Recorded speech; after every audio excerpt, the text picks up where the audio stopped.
Hello, my name is David Carollo, the Executive Director of the World Apostolate of Fatima and the National Blue Army Shrine of Our Lady of Fatima. In this next episode, I want to tell you about how the prophecies of Our Lady began to unfold soon after the apparitions. World War I had been described as a war to end all wars. And yet, just as Our Lady predicted, a worse war broke out during the papacy of Pius XI. In 1938, Germany annexed Austria, and a year later invaded Poland, sparking a global conflict that involved 30 countries and more than 85 million casualties. Despite Lucia's repeated appeals and the Pope's efforts to make the consecration of Russia with the bishops of the world, it had not been done. In 1942, Pope Pius XII made a consecration and entrusted Russia, but it was not done with the College of Bishops. Still, our Lord was pleased by this act of obedience and told Sister Lucia that he would end the war early because of it.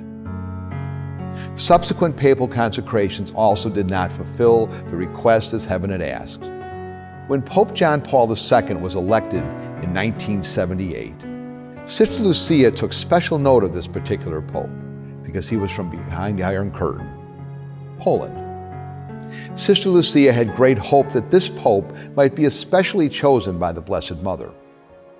When his life was nearly taken by an assassin's bullet in St. Peter's Square on May 13, 1981, the feast of Our Lady of Fatima, Pope John Paul II asked for the envelope that contained the third part of the secret.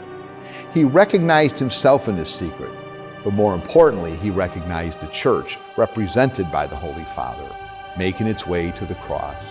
It motivated John Paul to do everything he could to fulfill Our Lady's request to consecrate Russia and the entire world, which was now impacted by its errors.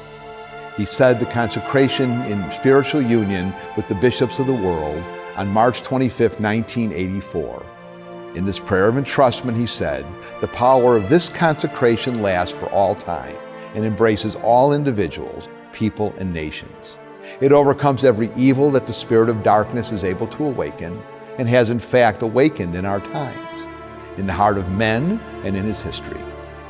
After the consecration, which Sister Lucia said was accepted by heaven, great changes began to happen. The Berlin Wall came down, and one by one the countries under the Soviet Union regained their freedom. In 1991, the Communist Party was banned from Russia. Freedom of religion was instituted, and a process of conversion was begun. But more work needs to be done to correct the spread of errors around the world and to obtain the peace promised by Our Lady's triumph. I invite you to make the Blue Army Pledge to respond to the requests for the Daily Rosary, Penance, and First Saturday's Devotion. For more information on this, see our website, bluearmy.com, or follow us on Facebook. God bless you.